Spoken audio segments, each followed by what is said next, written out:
My self-imposed mandate, I realized my favorite niche in diving, in teaching, is to find cool doors, go through them, and then show my students, oh, you're interested in this? Here's a cool door. Can I guide you through it? Off-Gassing, a Scuba podcast with host Nick Hogel.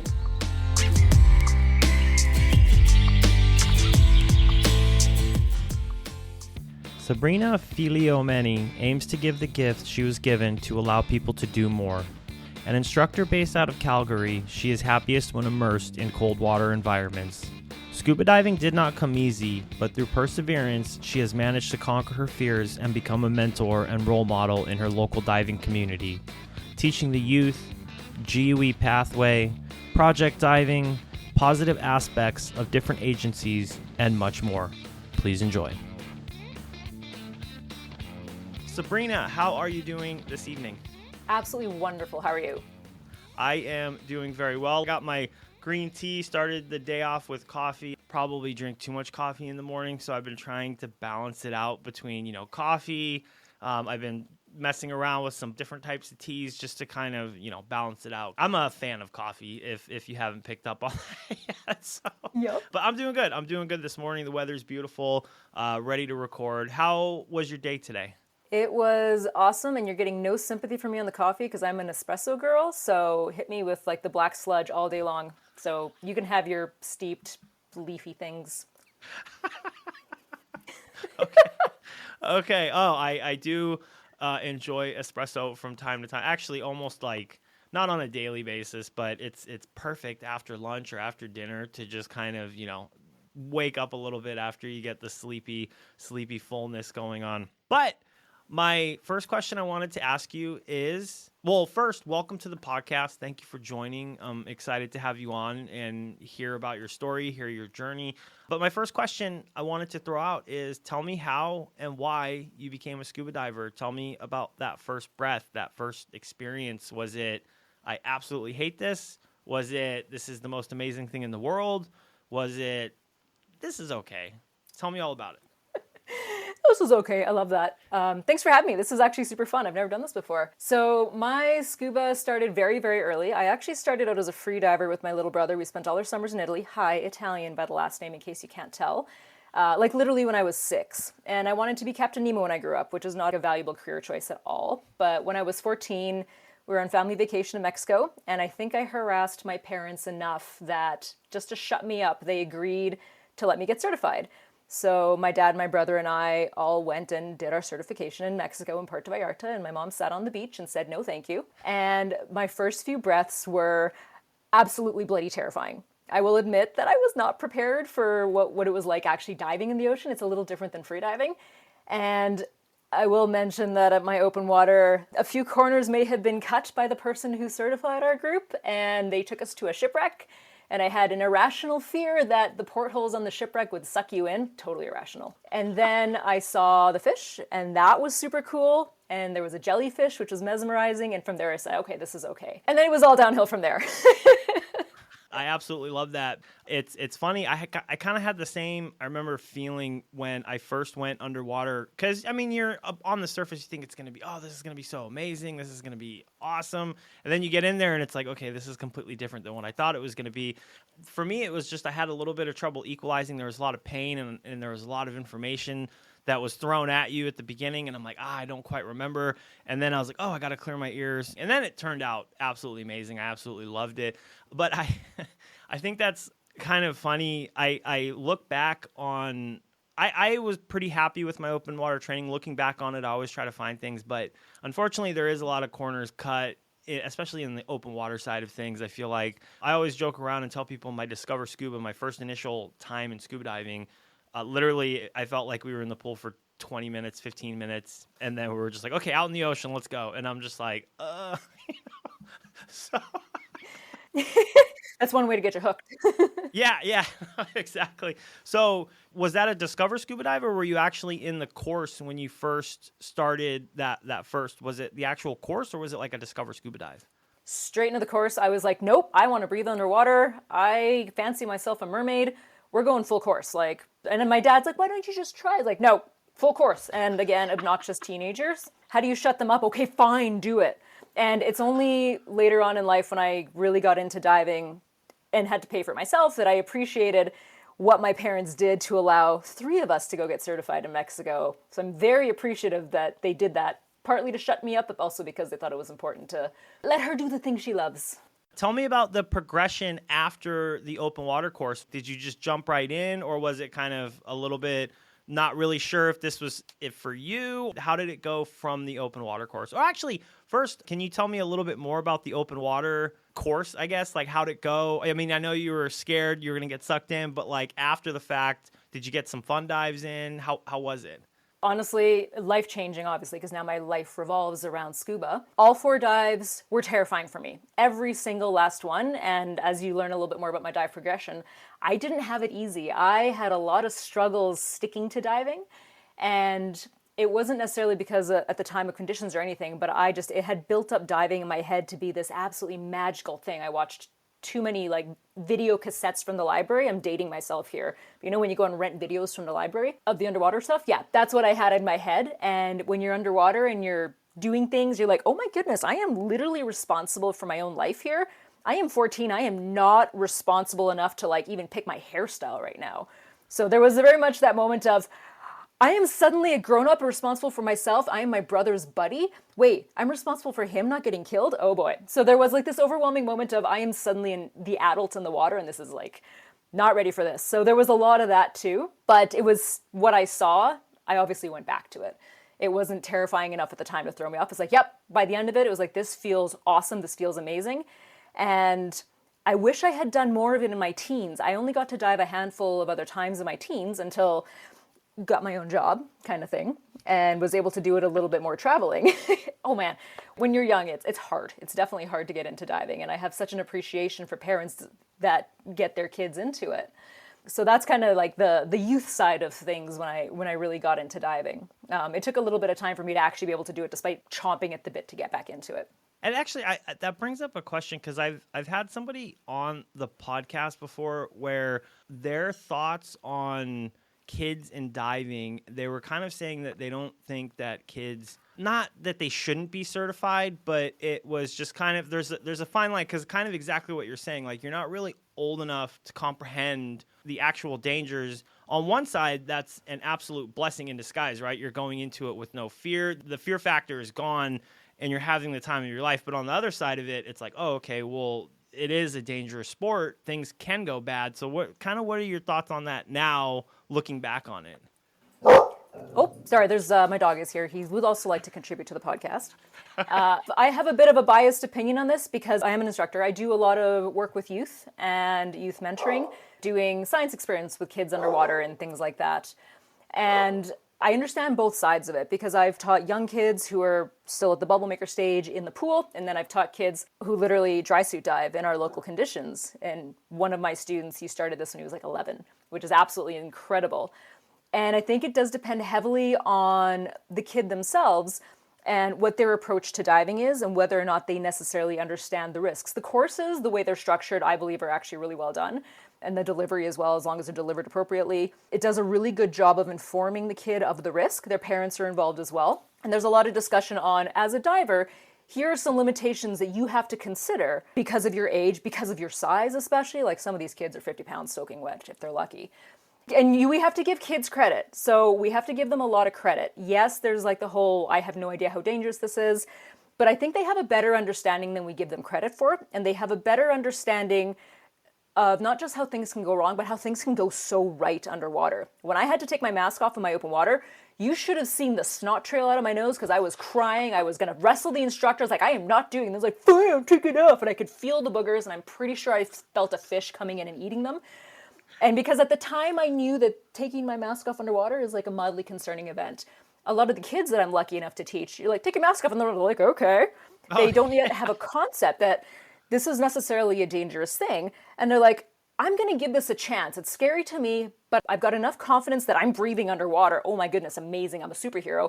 I'm going to give this a chance. And you can see them think it through and they're like, okay, cautiously. Yeah. Hey, look, easy peasy. And they put it back on. And then the rest of the day they're doing it nonstop. Where most adults would be like, one and done, never again. So I do think we need to give kids more credit that they probably don't have the same understanding of the risks that adults do, but they also don't have that, how do I want to phrase this?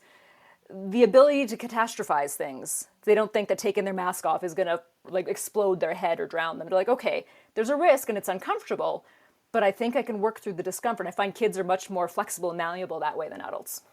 I mean, I guess at the end of the day, too, it is really on the responsibility of the instructor to gauge the psyche of the person, child. Like, oh, okay, is this person ready to be certified? No, they might need a little bit more supervision moving forward. So the snot thing reminded me of a story. So I was teaching a group of kids. I haven't taught actively in a couple years now. It's sad to say. I'm hoping to get back into it. I actually need to try to get back into it.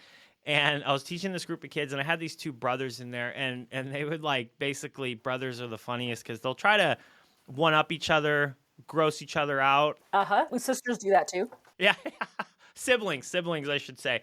So, so I can't remember what we were doing, but yeah, he had just this big booger snot thing coming out of his nose.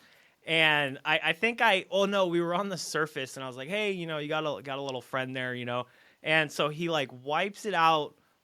It's on his hand. He looks at his brother, and then he just eats it. And I'm just like, yes, I love it.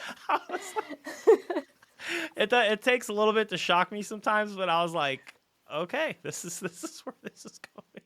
But I'm assuming a little bit of time from your open water course to your advanced. Like, when were you able to start progressing, and then how was that? And was there some fun dives in between? Were you trying to get out there as much as you could until basically you were able to start progressing, I'm assuming, on your own?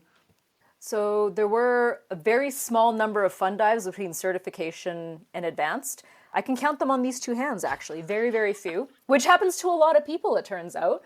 I decided in 2011, 2012, I want to get back into diving like proper, and, living in Calgary. We live in the mountains, they're glacier-fed lakes. Cold water, dry suit, here we go. I'm going to say this to everybody out there. Go do a refresher. I did not. I should have done a refresher. Mind blown. I mean, this is like 12 years after the fact. Hindsight. I have the benefit of hindsight. So I signed up for an advanced course and dry suit course, and realized that, I could be in trouble here. When it was time to build the gear at the pool, I was like, I don't remember anything. Amazing. I was able to figure it out by watching the instructor build their gear, and bless his socks, he was so patient. Did the pool orientation with the dry suit, not bad. Dry suits were weird. And then I went to do my advanced at the infamous Lake Minnewanka here in Banff, which I absolutely adore. National Historic Site, if anyone's curious, by the way. And that was a suboptimal experience for me. I underestimated how tricky it would be to manage a dry suit. Should have done a refresher there, Sab. Seriously. I actually had a little bit of an incident on one of those dives. I didn't realize it proper, or actually I didn't react to it appropriately, but my dry suit had flooded up to the waist. This girl did a really bad job of managing her neck seal. Don't do this in a dry suit, people. You can't see me, but I'm twisting my neck around like a crazy woman. Don't do that. And you've interviewed Gareth Locke. You don't know what you don't know. And I would highly recommend, if you flood your dry suit, end it for the day. I did not, because you'll learn a little bit about me. I have a little thing called imposter syndrome. I didn't feel that I belonged there, but I also didn't feel comfortable speaking up. Psychological safety, anybody? So I went on a dive with a very flooded dry suit, had an uncontrolled descent, slammed into the muck, fairly sure I was going to die, but was very calm about it. And bless his socks, my instructor came and found me, and he should have seen the look on his face. He's like, oh, you're here, okay, good. Brought me to the surface. I had a good cry, and I had a lot of anxiety around low visibility after that. And massive shout out to the lady who owns the dive shop here in Calgary that I teach out of, September. She is an unreal human. The patience she showed with me, there were a lot of dives where she's like, give me your hands, held my hands while I was like, I can't say anything, I'm scared. And she worked with me so hard until I was able to complete my advanced open water in Lake Minnewanka. And it was just like full circle for me. Because of her patience, I was able to continue diving. If she hadn't taken that time with me, I'm sure I would have said, tropical diver only, never going to do the dry suit thing. I never would have become an instructor, and I never would have been able to do all the cool things I now get to do. So massive, huge shout out for her. I don't know if I'll ever be able to express the gratitude that I have for the time that she took, but it's thanks to her that I am where I am. Those type of instructors should be applauded so much more, the patient ones. I mean, we've all seen both sides, right? The patient working with the student, putting the time in, and really making sure that that student feels comfortable and is going to move forward, to the point where people just snap and they're just like, I'm over it. You don't belong in diving. Like, I absolutely hate that more than anything, because I do feel that this is a sport. If you're guided in the right way, this is a sport that everybody can do, and maybe not push it to the limits of going far back into the cave or doing 100+ meters, but a 30-foot reef dive, I feel that everybody should enjoy, and I absolutely applaud. And those are the people that I love having on the podcast, because it's like, let me share your story to let people know that there is a way. You might have had a bad experience, and there is a way forward. And speaking of that, I'm kind of curious. So it seems that it was a little bit of a rocky road at the beginning, but you kept on pushing through and wanting to dive. Was it just because you knew that there was a light at the end of the tunnel? Like, what was making you pursue and keep pushing forward?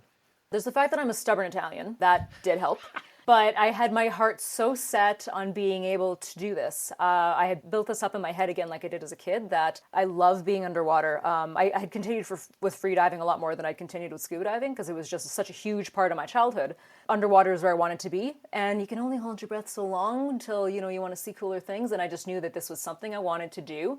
And I also knew in my head that if it was hard, it was worth doing. So I wanted to see what would happen if I came out the other side of it, and I did, which is kind of cool. So you did the advanced course at that point, because I know kind of how the industry is built. It's like, oh yeah, you should take that next course. You get to rescue. Oh, think about doing a dive master. Were those thoughts in your head of becoming a professional at the advanced level, or right at, like, when did that idea kind of come into your head that this is something that I want to teach? It took a bit of time for sure. Again, mega credit to September and the team. Like, they never pressured you to take more courses. They're like, you should go fun diving. And to me, that is still my approach, is everybody listening, go fun diving. Please go fun diving. It literally is the best thing in the world and the whole point of this. But I never had really considered to be an instructor until I decided I'm going to take my rescue course, because be an excellent buddy. I wanted to be an excellent buddy. And when I decided I should do the rescue course, I had already started to tinker the idea of being a dive master. It's in my nature to be one of those people that likes to help. And there were so many dive masters along the way that helped me along. And I was thinking, what if I could be the reason that someone continues diving? And that started the thought of becoming a dive master. And then that kind of spurred into instructor, just kind of natural progression, as natural a progression as that can be. It was from a place of, I want to be able to give someone the same gift I was given. From advanced through your professional training, I'm assuming that is your home base, your local diving. Was that where all the progression took place? All cold water, baby. Just looking through your profile, your Instagram profile, I feel like I need to put a sweater on, because I just get cold looking at the pictures. It's not that cold. Can you tell me a little bit about the local diving and just cold water diving in general? I'll admit, I've said it on the podcast plenty of times, I need to experience cold water diving more. I joke around always and tell people I've done Texas cold water diving, which is laughable to some people, but it's cold for me. And I haven't really experienced it much. And I actually have made it a goal for myself to experience and get some cold water dives in next year in 2025. So I'm trying to plan some trips, trying to get to some places. I just got a new dry suit, trying to really put it to the test. And just try it out, because I'm not scared of it. People always tell me, like, nobody likes being cold, right? So it's all about preparing yourself. But I hate being cold. That's why I'm a tropical warm reef diver. That's what I do. That's what I want. But there's so much cool stuff to see out there, and especially in the cold water environment. So tell me about the local diving, cold water diving, all that good stuff. I'll start it off by saying dry suit cold water diving, despite what you may see on Instagram, is not cooler, like as in more neat and fancy, than warm water diver. It is incredibly inconvenient. If you can see my neck, you can't see this on the podcast, but I've got like these wonderful burn marks on my neck from my dry suit. I was just on Vancouver Island for 7 days, and yeah, this is what happens. You get like really weird burns on your neck from your dry suit neck seal. If you do technical dives, you have pee devices, and for women who have ever used a sheepy, it's a lot of glue, and it's really not the best thing in the world. There's nothing glamorous about it. So it looks cool in a picture, but it's not glamorous. That being said, Cold water diving to me is one of the most rewarding types of diving because you get to see things you would never think possible. I'm a big fan of diving on Vancouver Island. It is, to me, the best diving in the world, period, cold or warm, because everything grows so much slower. The marine life is so diverse, it's incredibly colorful, and it's deceptively dark when you look at it from the surface. Everyone's like, oh, it's terrifying because it's cold. No, it's just cold. It's one of the most beautiful types of diving out there. As far as a local diving scene that we have in Calgary, we're actually very lucky. We have a lot of divers in Calgary. A lot of them are admittedly vacation divers, but we actually have a very hip and happening local diving community who goes out and dives our local lakes. Our lakes are freshwater lakes. They are glacier fed, tend to be on the lower visibility side when you compare to some of the places people can dive. It is a treat when we see a fish, and we frequently have, ooh, it's our favorite stump. Oh, look, the rock with the little nub that looks like a fish on it. Yay! Oh, the little Buddha statue someone put in the lake. Super. So it's not like you go there for the flora and fauna.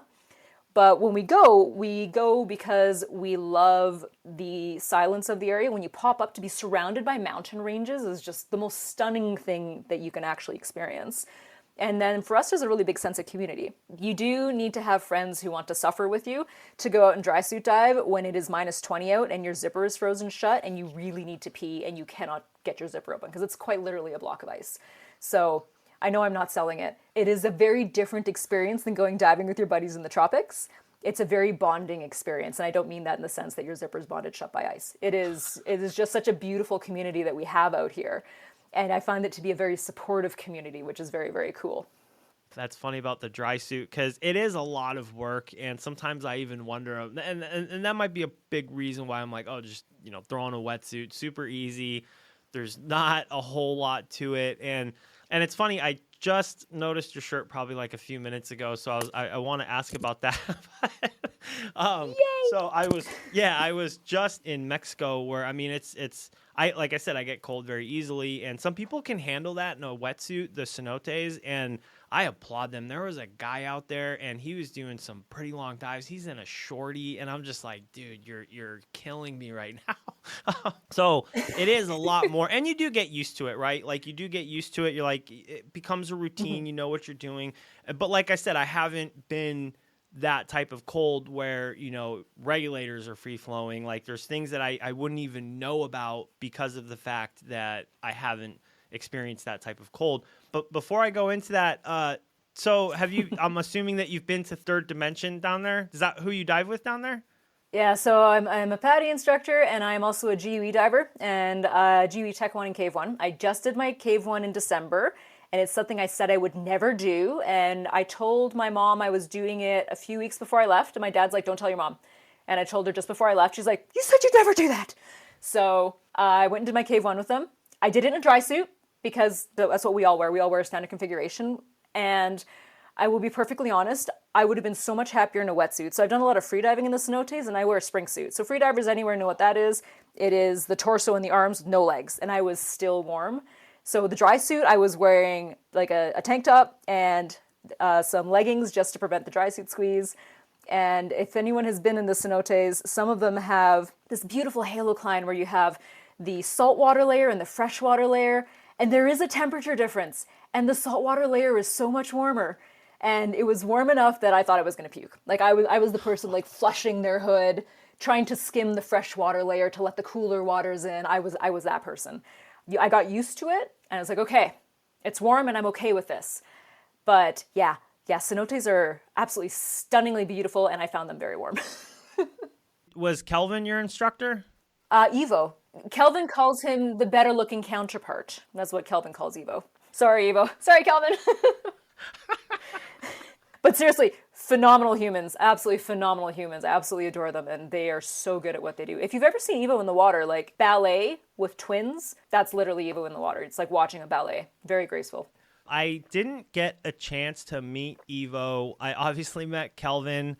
So I took a course. I got my pretty much mod 1 done on the Fathom Gemini, And so I worked with Gio, but I had some good conversations with Gio and Kelvin. Kelvin is a super, super funny guy. He's got a lot of stories, a lot of information from that guy. And unfortunately, I tried to get them to do an interview, but he didn't want to. So I'll have to go back and maybe kind of just slowly pick at him until he gets it. But I absolutely loved it. When you stayed there, did you stay like next door or did you stay in Tulum? Where did you go? The little condos they have behind the shop, I stayed there, and it was the best commute to class ever. 2-second walk. It's fantastic. Yeah. It's so nice because there was a couple days where I took my cave course with Under the Jungle just up the road towards Porto. With Natalie. Aventuras, and yes, with Natalie. I took my full cave with Vince, and then most of my other training, pretty much all of my other training, was with Arya. So, Nice.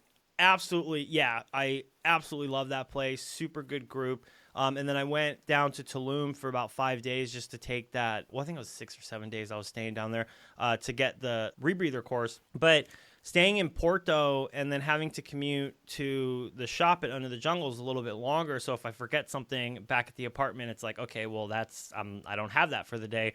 Whereas at Third Dimension, it's like, oh, I forgot this. I could just walk right over there and go grab it real quick before we leave, as you're doing your checks before you leave. So I'm just curious. You said that you thought you would never do Cave One. What pushed you into doing that?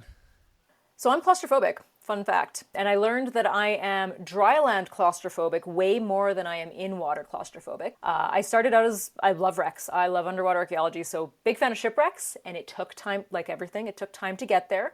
And I said I'd never do cave. Wrecks are cool, and wrecks were cool because wrecks have toilets, and toilets are fun. So that's what got me into wreck diving. And then I'm also a bit of a dweeb. I like rocks. Rocks are fun. Some of those rocks are really nice, spelled Gniss for all the geology nerds out there.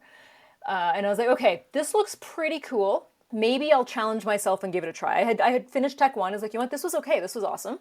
I'm comfortable on wrecks. I like these pretty rocks. Let's do it. Why not? And just took a leap of faith and gave it a try.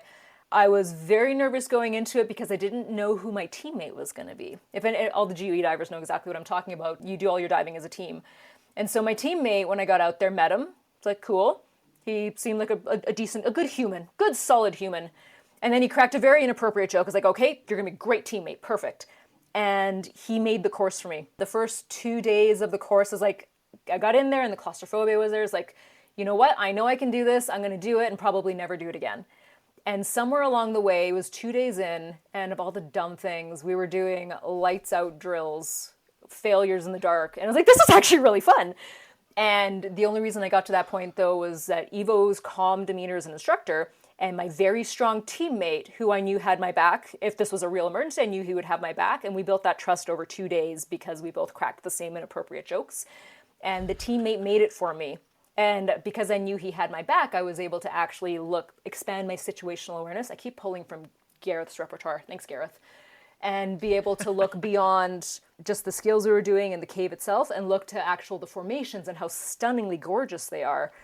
And then I just kind of fell in love with it. And now I have yet another expensive diving hobby that I have to travel for every year. Whoops. Sorry, Mom. I know all too well. So my cave journey, kind of just a brief history.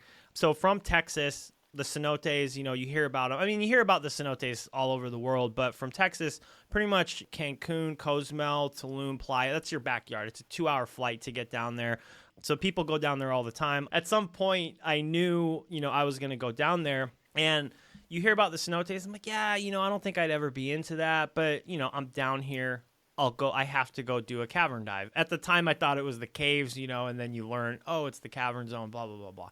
But went in there and I was like, holy shit, this is so cool. Mm-hmm. Wow, I need to do more of this. And I actually went down to Mexico. I did side mount training at Under the Jungle with Arya, and I was just so blown away by just the caves and the cavern system. I was like, I definitely want to pursue this. 2 years later, I was trying to get down there earlier, but just ended up moving to Malaysia. That's a whole nother story. 2 years later, I was like, okay, I'm ready. I'm going for it. I'll spend some time down there. I'll try to knock out like a bunch of training while I'm down there. And absolutely phenomenal. It's literally, I daydream about Mexico now, to the point where I got back and I thought, okay, I'm gonna head and do some rebreather diving, get some more time, get some more experience under my belt. I was like, you know what? There's some caves in Indonesia, and pretty much emailed the guy, and I'm flying out there tomorrow, so I'll be going and enjoying the caves. Yes, I approve this message. Good decisions. So good adult decision. yes, I'm very excited, and it's not an easy place to get to either. So it's like basically I have to fly into. I don't know if have you been over to Indonesia at all, or? No, it's one of my 2 continents I still have to hit. Asia and Australia are my last 2, and so I need to do that, and Indonesia's on my list. Oh, okay, yeah. So beautiful, beautiful diving, and I swear that's what kind of spoiled me with the warm water diving. Some places in Indonesia, and there's some cold places too. Well, not cold, but cold to me.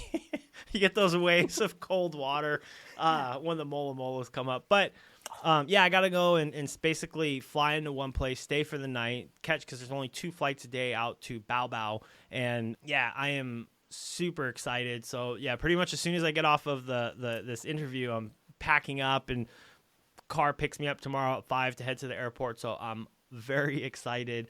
But the question that I wanted to ask you, and I mean, it seems to be a pretty common answer, maybe a little bit different for everybody on why they ended up pursuing. So you have, your regular recreational training. I don't know if you did the GUE stuff after you became a professional or before, but what kind of pushed you into that direction? Couple different things. So I'll backtrack a few steps. I lost my brother in 2010. And if you creep to my Instagram, you'll notice I do a lot of work with mental health, because I did lose him to suicide. And he's been my push to do a lot of the things that I do, because I do believe that he gets to see the world through my eyes. So this is my excuse. I tell my mom, it's like, no, I have to do this crazy weird thing because, Joey would want to do it. And I was interested in exploring more shipwrecks. And let's be real, like a lot of shipwrecks are kind of into that kind of technical range. At least a lot of the interesting ones I'm finding. And I've always been really keen on archaeology, but always told myself, I can't get into that, making every excuse under the sun. And every time I find myself making an excuse to not do something, it's like there's this little voice in the back of my head that's like, yeah, Sam, don't be such a wuss. And it's 100% my little brother egging me on, as siblings do. So I had done a little bit of technical diving well after I became an instructor, and I just wasn't super stoked on where I was as a tech diver at the time, because I received the training and I just didn't feel prepared to go actually do the dives I wanted to do. I'm a big proponent of project diving. Diving is one thing, diving for the sake of diving is cool and all, but go dive with a purpose, go do something cool with your diving. And I was looking for avenues to do that. And I spent a few months calling and emailing instructors. I said, agency, be damned. I want to see what the instructors are doing. I want to know what they do for fun. Do they technical dive regularly? And what are they doing with those skills that they have when they're not teaching? And for better or for worse, for my instructor on Vancouver Island, who got stuck with me as a student, he does a lot of projects outside of his teaching related to underwater archaeology and exploration, and actually trains up people who I believe could be explorers. Like, he practically offers exploration training. And I saw this as a way for me to be a selfish diver for a little bit and actually do diving that really appealed to me and what interested me on kind of a dorky level. Because I love teaching, it's awesome. I love looking at reefs. I do underwater photography, super fun. But I wanted to go and hold like a slate and a pencil and a measuring tape and measure things underwater, which is not every diver's dream, but for me, that's super fun. Love it. And I saw this as a way to possibly get into that type of diving. And it was actually the instructor that happened to be associated with GUE, and that's why I went that route. Did the fundamentals training and did the Tech 1 training, and the doors that it opened, not necessarily even on the technical diving side, but the community that I met and the divers that I met all had the same sort of mindset. They're like, we want to do fun, cool things underwater with our diving. We want to do projects. And that's what ended up really pushing me into the technical side of things, because I saw all of these doors that suddenly revealed themselves to me that would allow me to do really fun projects. And that's ultimately what did it. It wasn't just for the sake of talking like a chipmunk on helium. It was because I wanted to do projects. I had to do the helium voice. I had to. Tech diving is not cool. It's like, we literally talk like this when we're trying to be serious, but you can't take us seriously because we're breathing helium. So don't let anybody ever tell you that technical divers are cool. You know what's funny about just diving in general is there is this like glamorized side of it. Like when you see it in advertisements, it's like, oh, beautiful places, just, exotic destinations. And then you start talking to divers, and I love the videos that come out, like the reels that people, like, oh, I spit in my mask, I pee in my wetsuit, and it was so funny actually when I was at Under the Jungle. And so you have you met? I'm assuming you met Natalie. You know Natalie from Under the Jungle. I've been lucky enough to meet her. Yes, she's awesome. So we were in there doing something. I think I was doing some like line training, and they set up the rocks in there, and they have that little office right next to the shop where a lot of tourists will come in to go into the cenotes, and so they'll get people coming in there, and there was like this group that came in there just to kind of like gander, like, oh, what's this place, while they're waiting for people to pay. And Natalie was just talking about something, and she was like, I can't remember what the context was, but I just remember her being like, oh, I just smell really bad after I piss myself or something like that. And then like the people were just like in shock and horror, like, it's like and I just think about like how funny diving is because it's so like glamorized, but then it's like the real side of diving, and it was just, it cracks me up. Kind of like what you're saying, just the dry sea, like everything looks all fun and fancy. But yeah, I just remember like just the group of people. I was just like busting out laughing. I thought that was so funny. Question I like to ask people. So I just took fundamentals last year in October, a class that I knew I wanted to take for a long time. Me and my girlfriend actually went and took it to become a better team because we dive a lot. And I thought it would be a great class for her because it's just fundamental skills. I mean, you just hear about I feel like at some point as a diver, you hear about GUE, you hear about the fundamentals course, what it does for people. There's two sides of it, right? Like, oh, those are the big bad divers. You don't want to hang out with them. Oh, it's going to make your diving absolutely better. And, for me, I'll be honest, it was like, okay, I want to go take fundamentals because it's like, okay, this is a test for me on where I stand as a diver, right? Mm-hmm. So there was some tough moments. I felt like I had some things really good. I felt some things I'm like, wow, I didn't realize I needed that much work on this. How did you find the fundamentals course? Was it tougher than you thought it was going to be? Were you really prepped going into it? How did you find that whole experience? I found it interesting for myself. Going into it, I knew that I was a reasonable diver, but I didn't think I thought there was a lot that I could work on in terms of stability and everything. I also knew my trim was horrible because I spent a decade teaching, and a lot of the times when you're teaching, you are head up. And that's when I discovered that my idea of horizontal is in fact slightly head up. So it was the video feedback was one of the best things that ever happened to me because I looked at the videos like, oh, not bad. Oh, wow. Yeah, okay, that's not horizontal. And that was really awesome for me because the moment I figured out what horizontal was, the stability just happened. And for the first time in my life, I could stay in one position without moving my fin tips and just chill. It was amazing. It was incredible. And I'd come close to that before, but never have I been able to hold it for like 10 minutes and, just sit there. It was awesome. I loved the approach to training. I loved the way it was taught. My instructor out on Vancouver Island, another shout out, is Guy Shockey, who ruined my life in a different way by opening all these doors I wanted opened. He did exactly what I asked him to. So it didn't actually ruin my life. Thanks, Guy. But the way he taught it, his teaching style appealed to my learning style.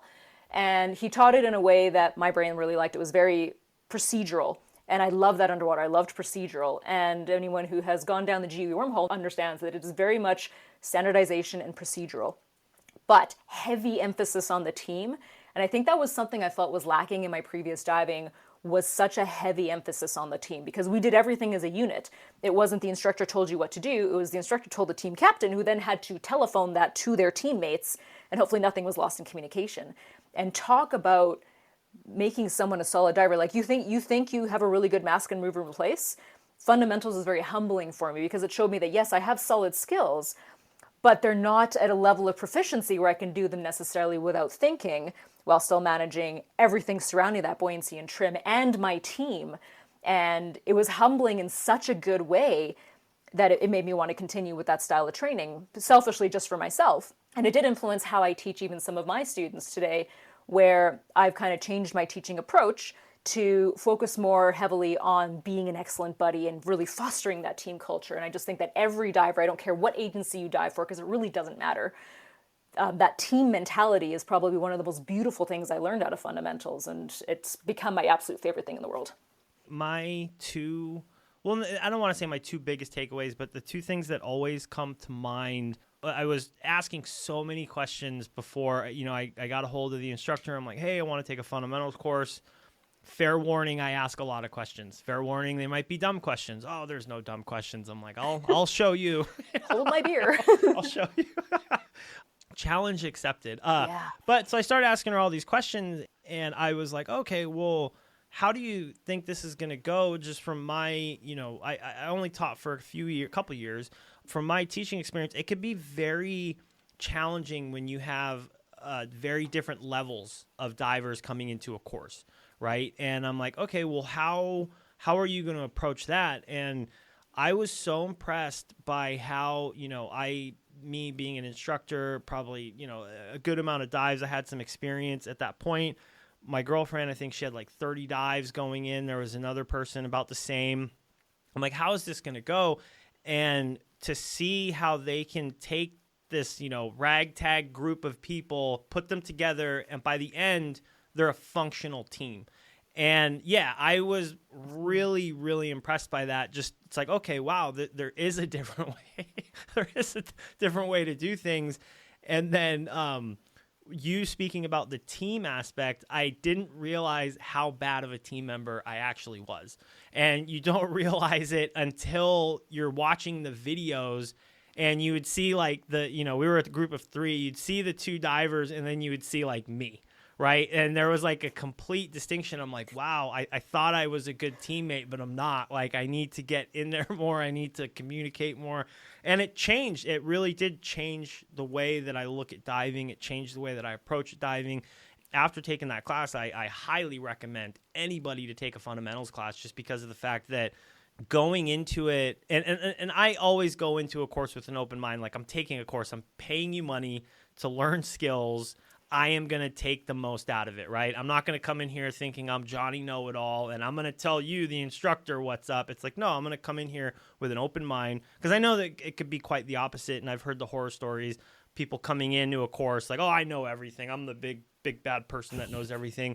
I'm like, okay, I'm going to come in here. I'm going to come in with an open mind, and absolutely blown away to the point where we're actually planning on taking a Rec 2 course, just because, one, it's something that we could do together.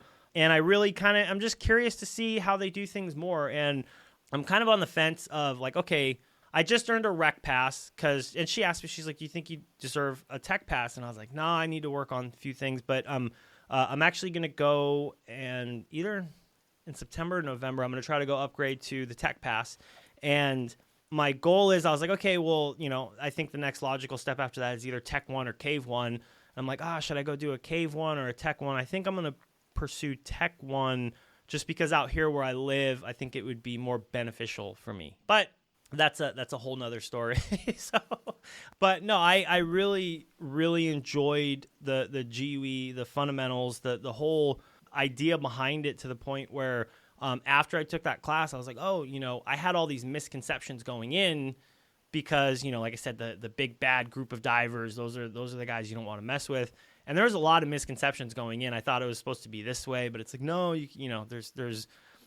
they get like not a bad rap, but people look at them a certain way. We actually did like a series on the podcast where I'm like, I want to speak to instructors and hear about the misconceptions that people, they think one way, and then they come and take the class and they come on the other side of it and think it's going to be a different story.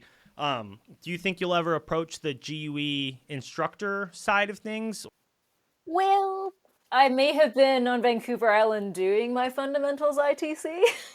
So, oh, okay. Yeah. So remember how I said that I wanted to be able to give the gift that I was given to allow people to do things? Yes. My self-imposed mandate, I realized my favorite niche in diving, in teaching, is to find cool doors, go through them, and then show my students, oh, you're interested in this? Here's a cool door. Can I guide you through it? With what I teach with my PADI instruction, I've been able to do really cool things and support a lot of students on a lot of cool projects they want to do. And the reason I'm pursuing my fundamentals instructor is because it's a whole bunch of other doors I can open for other students. where I've got a lot of very young students who are interested in scientific diving and underwater archaeology. And I was really lucky a few years ago to actually pilot an underwater archaeology course on Vancouver Island that guy, my instructor, put on out there. You don't have to be a GUE diver to it, you just have to be solid. And I was thinking, what better way to become solid than a fundamentals course? But even if someone is interested in getting into technical diving or getting into specific types of project diving, something I love about GUE is everyone is taking these courses to go out and do projects. So I see this as a way for me to open more doors for my students who may be interested in something I can't yet facilitate for them in my current instructional capacity. And the goal is hopefully by springtime that I should be completing my instructor exams. Okay. So one thing I do like to ask, since you are on that route, how do you find the instructor process? So now at this point, you became an instructor with one agency. How do you find the GUE side of it, the process of becoming an instructor, more difficult, more thorough? Kind of like, what are your personal thoughts on that? It is different. So one thing I'll mention is that I'm going to put this out there right now. Thou shalt not besmirch agencies, because every agency does things very, very, very well. They have very robust training processes and very robust instructor development processes, and how it's delivered makes the difference. I was so fortunate where September, the owner of the shop I teach at, she did my IDC, she did my instructor trainer. And let me tell you, she put me through the ringer. She prepared me so well that when I got the instructor exam, I got one question wrong in the final and successfully argued with the examiner that the question was written wrong. So that's how well she prepared me. I think that process compared to the fundamentals instructor process, I think they are two very different types of teaching, because I've learned this going through the GUE instructor process, that essentially as a GUE instructor, your skills have to be better than a Tech 2 or Cave 2 diver. Like, they have to be on point. I just did a chef's kiss because you can't actually see me do hand motions on a podcast because I'm Italian, I talk with my hands. And so for me, that was really interesting to go through. The process to be accepted as an intern, as an instructor intern with GUE is quite a process for sure. They don't certify many instructors. The initiative to go through the instructor process is definitely a larger time commitment and a larger financial commitment than it was to become a recreational instructor. And you do have to put a lot of work into it on your own to make it happen. It's not just as easy as I'm going to sign up for an instructor development course, because there just aren't that many of them happening. What I found is to go this route, a bunch of people told me when I did my fundamentals, oh, you're going to be a GUE instructor. And I said, no, you be quiet, go back in your corner. But the reason I even considered it is because there were enough people in the community who said, if you ever taught this, I would take it from you. And the majority of people saying that were women, because it's a sausage fest out there. We already know that, though. The proportion of GUE instructors, male to female, dramatically lower on the female side. And I didn't have that when I did my IDC. There were actually quite a few women, like definitely disproportionately male, but there were quite a few women. So it felt like there was actually a lot more options available to women at the time. So that was something that was a little bit different for me. But the process is definitely longer with GUE. If you teach fundamentals and you pass somebody with a tech pass, you are essentially saying, congratulations, thou shalt go forth and thou may take the Tech 1 course or the Cave 1 course. And that, talk about being a grown-up in the water, it's very different than saying, cool, you can go on to take your advanced open water. It's like, no, you get to go breathe helium and go do cave stuff now. I feel like you are taking on a much larger burden of responsibility for the higher risk diving you're sending your students onto. So to me, the increased risk that you're allowing your students to do essentially by passing them at that level is very different than passing an open water student who may eventually get to that stage, but not immediately at open water. They've got a dive career to build before they do that. So that's why I do find the process to be quite different, and proportionately so. As a recreational instructor, I'm hooking people into diving and showing them these are the doors you can go through. And I love teaching PADI courses. The training materials are so good, they're so accessible. In case you can't tell by the way I flit about topics, I do have ADHD, and I love how they structured them where us neurospicy people can follow the materials. We have multiple ways to learn them. And because of that, that's why I believe you can get kids into diving so young, because you have these materials they can comprehend. I view them as two different camps for the IDC process. You're not necessarily at the recreational level becoming an instructor to train people so that they can go cave dive and tech dive. Because those are kind of like the two outcomes of fundamentals. Three outcomes. People take it to be better divers, love it, and the number one reason you should take it. Or they take it again to access to the technical and the cave training or the rebreather training. And at the recreational level, when you're becoming a recreational instructor, that might not even be crossing your mind to train students for that right now. So you have to start somewhere. And then later on, develop those specialized skills to train students that way. I think people do a very unfair thing by saying, oh, you're just a PADI instructor. Oh, yeah, well, you're just a walking bag of bones. I think there's phenomenal, I'm a little dramatic, there's phenomenal instructors across all agencies. And all of them, all the agencies have instructors doing and divers doing incredible project diving. And I'm really hoping that people can see that it's not agency specific, it's diver specific. Throw the agency out the window for a second and have a look at the person you're learning from. Go that route. I completely agree. I hate the agency bashing. I always tell people, there's the wonderful world of internet and social media, and there's always the keyboard warriors, keyboard divers, whatever you want to call it, who like, oh, PADI this, PADI that, SSI this, SSI that. And I always tell people it's not the agency. Like, this agency is this big umbrella, and there's a lot of people within that umbrella, and there's always going to be bad apples, right? There's always going to be people out there who are not doing things correctly. And I was very, very happy with my IDC. So I did my dive master in Indonesia. I actually did 2 different dive masters. I did one in my hometown, did the local lake diving with SSI, and then I always try to find the cheapest way to get the most amount of diving. Logical. And then I was like, oh, I'll go do a PADI dive master internship somewhere in Indonesia. Ended up going to Indonesia, tons of diving. Basically, if I wasn't doing dive master work, I could go hop on fun dives as much as I wanted to. And then I came back to Texas, and my idea was, this was right before COVID, but my idea was, I'm like, okay, I'm going to work at the local shop as a dive master, and then I'm going to go do my IDC somewhere in Indonesia. And stroll into this dive shop. It's a PADI dive shop. Start talking. They offer IDC. I don't think I'll do it here, but, I'll become a dive master. And my IDC instructor, wonderful woman, Karen Erickson. Oddly enough, she's the wife of the late Ralph Erickson, who started PADI. So, like, essentially she was like Miss PADI. And it was so insane because, like, she had such a different way of teaching, to the point where I was like, I have to do my IDC here. Like, I have to do it. I have to learn how to become an instructor with her. And it was like a 3-month process. It wasn't like, a 2-week thing, which is totally fine. I'm not saying anything bad about that. But it was like a 3-month process. She became my mentor.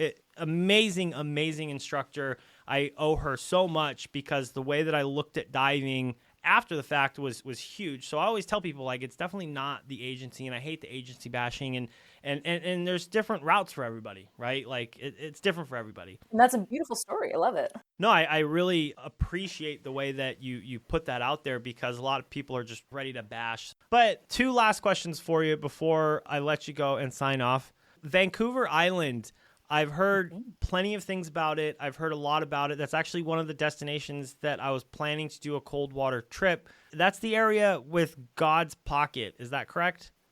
Uh-huh, and it is aptly named. Okay. Can you tell me a little bit more about that area, like kind of what to expect, how to get there, just a little bit more in general about that whole diving there in general? Totally. First thing I do is Google, quite literally, God's Pocket Resort. It is the place to be to do that area. You do have quite a few currents in the area that bring a lot of nutrients into the water. So you have an incredible variety of hard and soft corals, sea stars the size of your torso, giant Pacific octopus. Some of them are really friendly too. They're just really curious, and they like to grab onto you and oh, there's an octopus on me.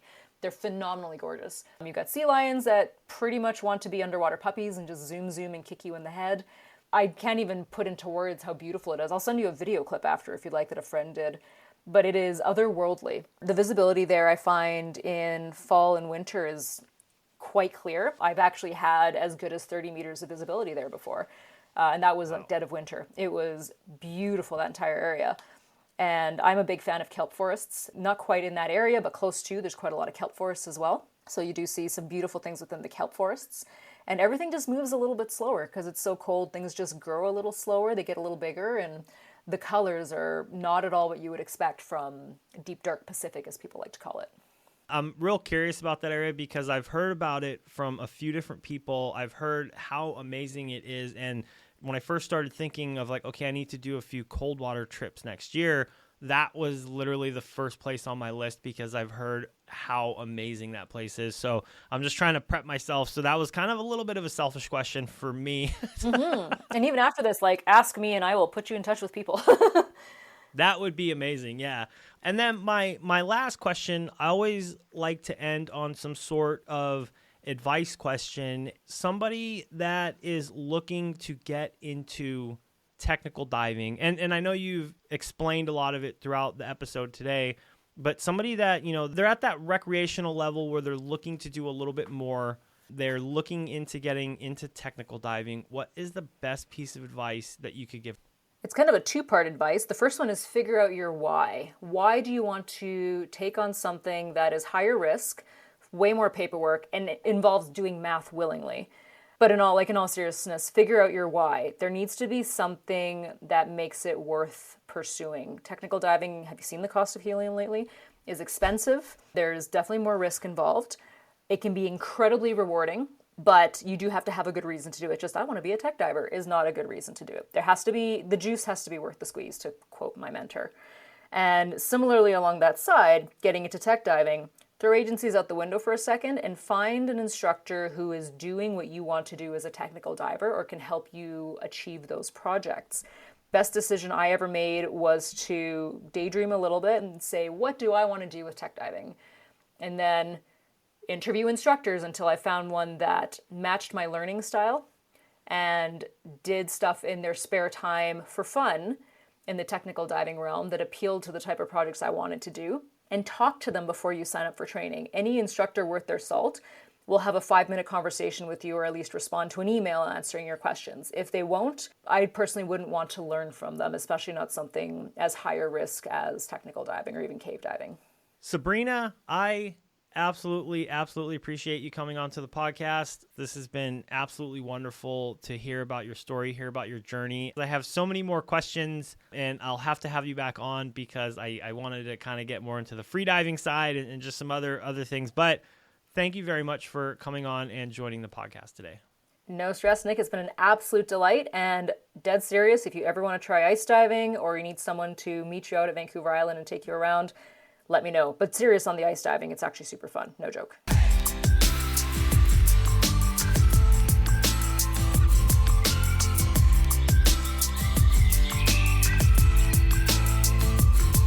Offgassing, a scuba podcast.